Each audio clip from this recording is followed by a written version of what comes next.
Let's continue our conversation about the impact of the big surge in oil prices. Tom O'Brien is the CEO of TFNN. Tom, we're about to see some energy shorts get blown out today because nobody really was a big fan of the energy stocks up until like 3 days ago.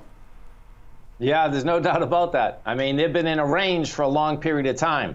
And, Exxon, Chevron, I mean, they're all going to pop like $3 or $4. There's no doubt about that. The real question is going to be, I guess, is that, just as you're speaking with Ben, this $60 level in the oil market is a big number.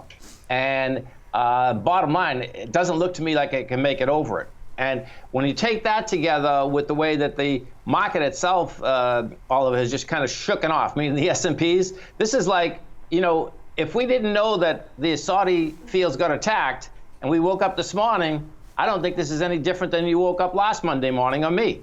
You're down 11 points. It's a great point, Tom. There's the muted reaction in equities right now is pretty incredible. I mean, we were inching towards the highs last week despite this already massive shift in leadership over the last 7 days, right? And then with the big spike in oil, it looks like a pretty resilient stock futures setup.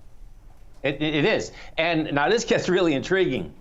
So when I woke up this morning, even last night, I'm watching the futures 3, 4 in the morning. I'm saying to myself, this is just amazing that it shook it off, goes topside, not positive, but basically goes topside.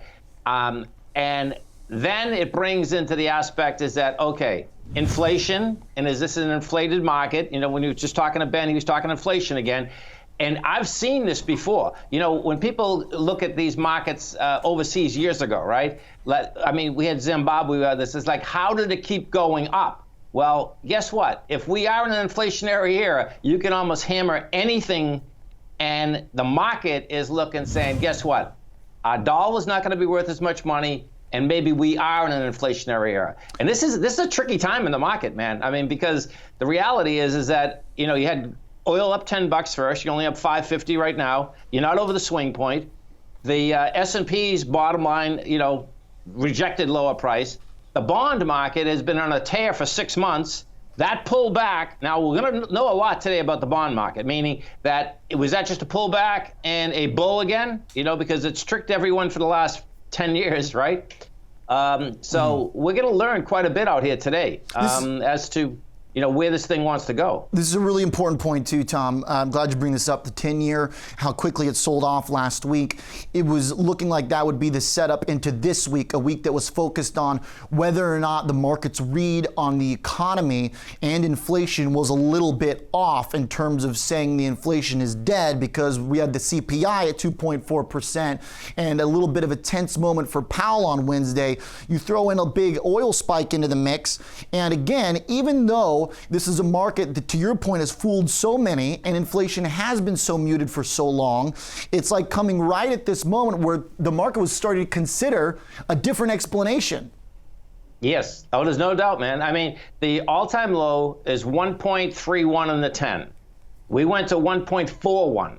Okay, so whether you're a bull or a bear, the bulls, of course, can say, hey, listen, man, that was the test, and this is going to be the big turn. And we've read plenty of articles, even go back 3 years ago, this was going to be the best trade in the world, that rates are going up. Well, guess what? It wasn't, okay? It's just the opposite way.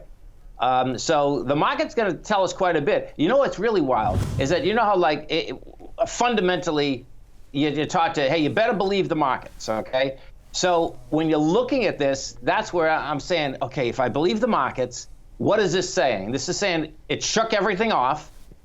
And when I look at it, I says, okay, that means that inflation has to be here, because just as a common sense aspect is that if oil fields are getting destroyed, this could be only the beginning.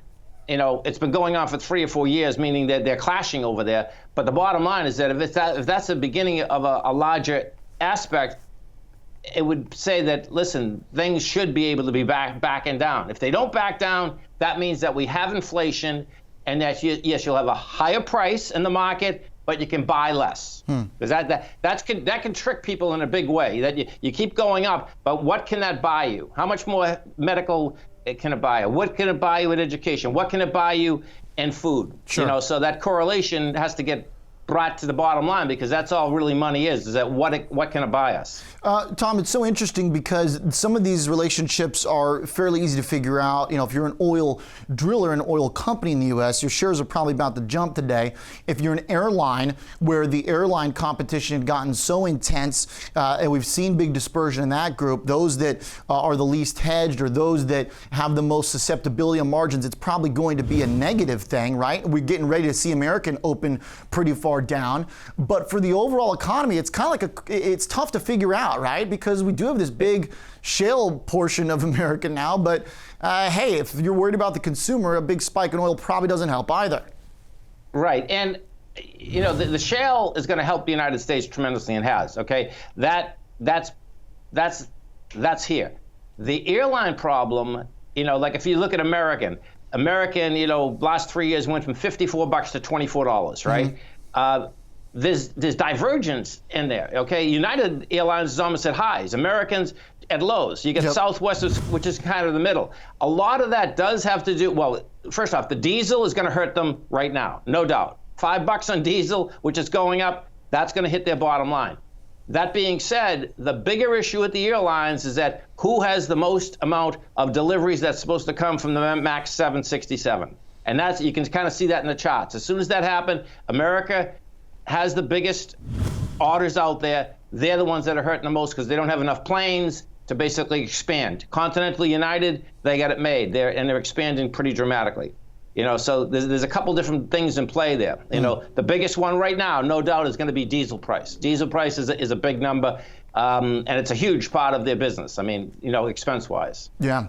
All right, we got an interesting day setting up here, and a good perspective on those airlines. They don't exactly need any higher, you know, input prices right now. To your point, Tom. Really good stuff, Mr. O'Brien. Pleasure to have you here this morning. Appreciate it, Tom.